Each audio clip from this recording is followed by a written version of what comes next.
Hi, welcome back. Let's get started on creating our wire figure. If you recall, the first thing that we had to do was create 8 sections on notebook paper. Please watch the video on how to do this. You may have wide ruled paper or you may have regular lined paper. The first video will explain how to delineate those sections. And then the next video will show you how to create the drawing of the figure so that your wire figure can be accurate in proportions. So in your box that you received, you have some wire.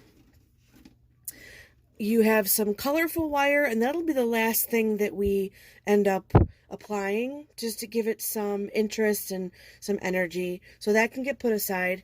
And then you also got a coil of wire, and there should be 2 pieces inside. So if you uncoil it,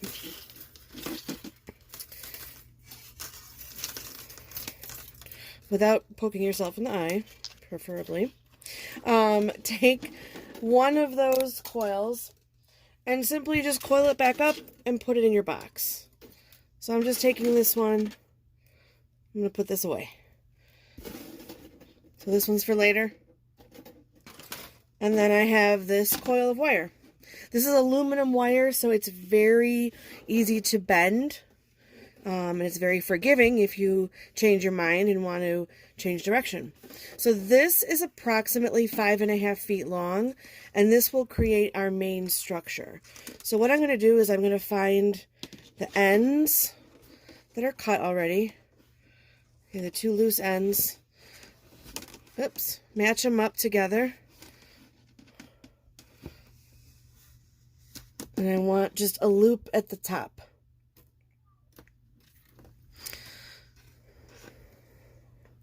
So it becomes like an upside down U shape.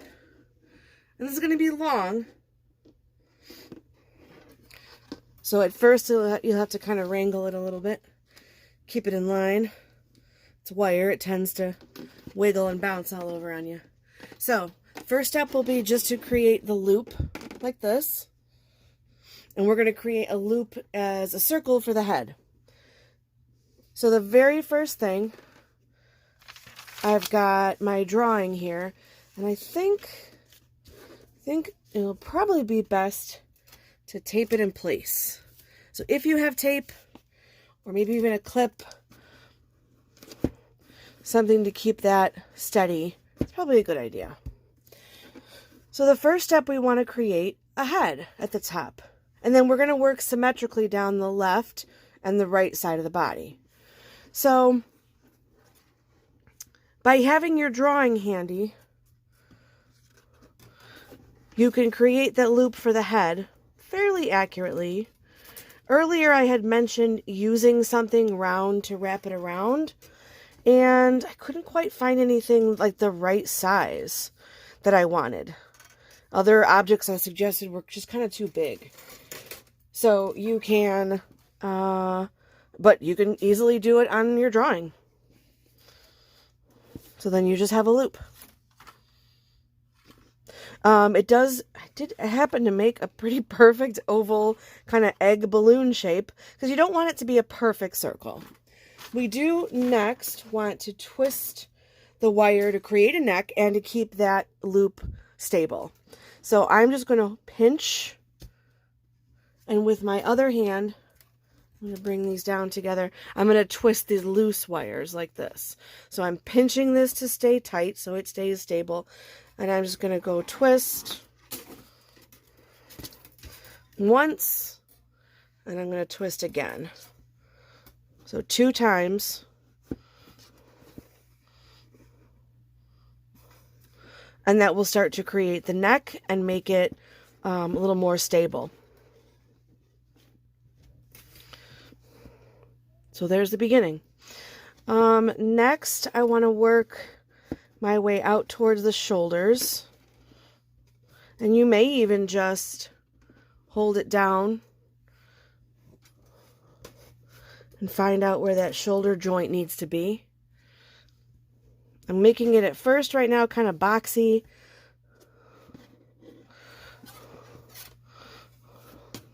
See how I like that. Yeah.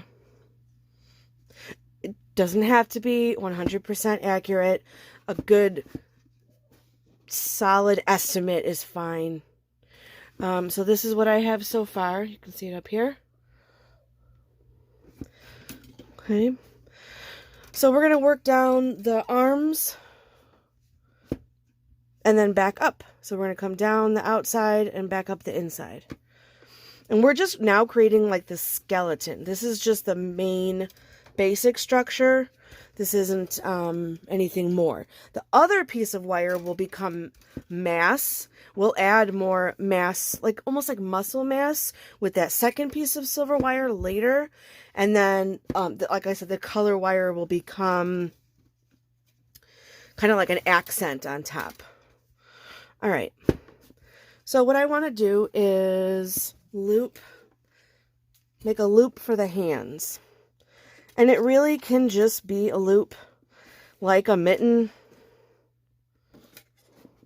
It does not have to be detailed, because this wire doesn't really lend itself to detail like we want. So I'm just pulling these loose ends up.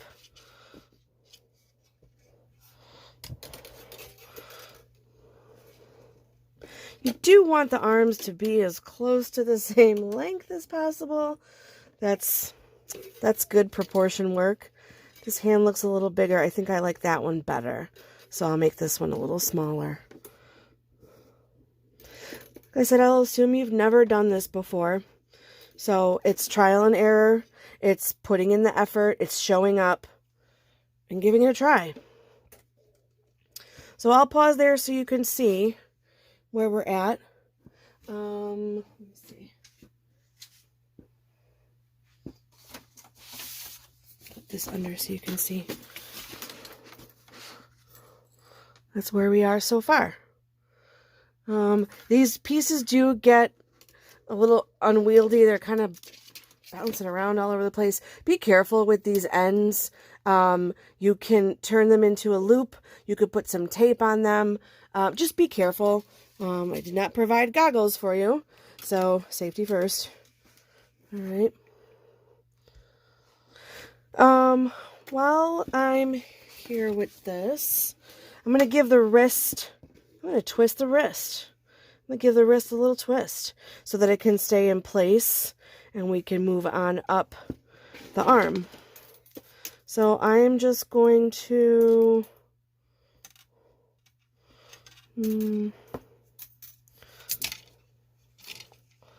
just like a single twist. That's just one. I'll do the same thing over here. I really encourage you to work symmetrically. Whatever you do on the left side, do on the right side, etc. If you do have tools, you're able to use them. When I say tools, I mean things like this.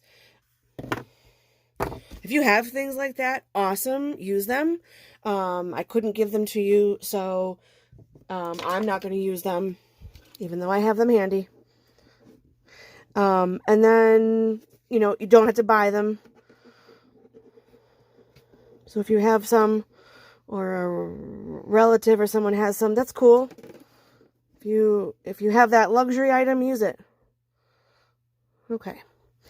So I want to secure these, and I'm going to kind of wrap them around. So really it's like I'm holding this part steady, and I'm just going to take this almost like it's a shoelace and like wrap it around just to create that twist.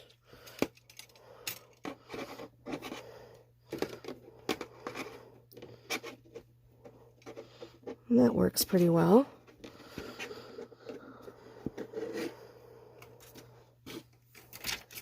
Oops.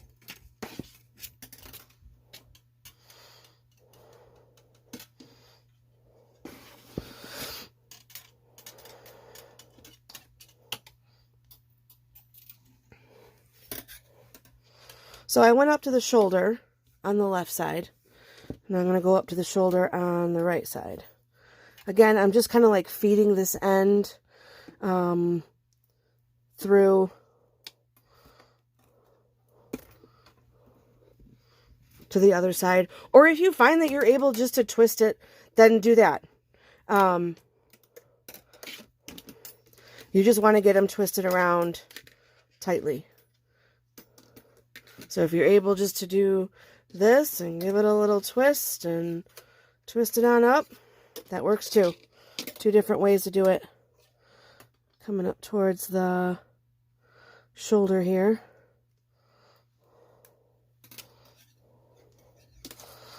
I think that's about good. Bring this down.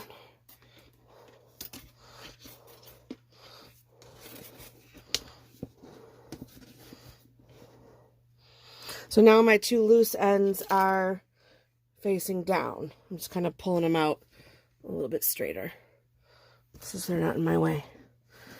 And yeah, you can see how the shoulders got a little misshapen. It's going to happen. Don't worry about perfection at this point. You're going to be able to, at the end, do that last minute, like, straightening up on it. So here's what we have so far. It almost looks like a dress, right?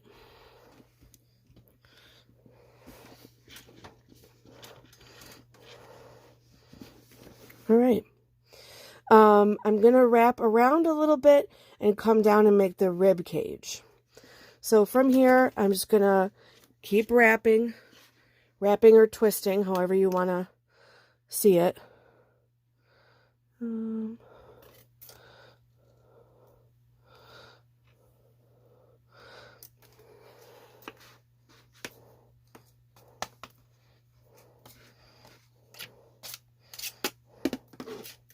So all I'm doing is getting the wires to, like, switch sides. So now my right switched over to the left side, and the left twisted over and now is at the right side. And now we can just pull it down and make the rib cage. I'm pulling the wires down like in the back. If yours makes more sense to do it in the front, that's okay too.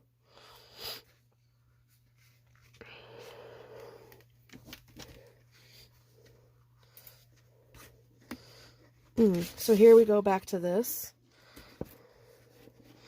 And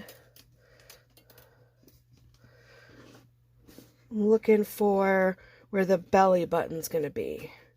Right about at where section 3 and 4 meet. Right about there. Let's see. Yeah. Let's give it a little twist. That's okay. Let me see how I feel about that.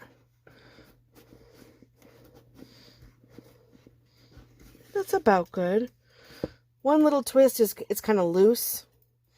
So I'm going to give it another twist so it tightens up a little bit. I'm just holding the rib cage. And I'm going to twist with my fingers. Yeah, that's just a little more secure. You can feel it. It's not going to, like, undo itself. All right. So this is what we have so far. We'll say hello. Sorry. All right. So here's where we would continue with the hip, the pelvis area, and pelvis bone, and down to the feet and back up. And that will be on the next video. So happy sculpting, and see you soon.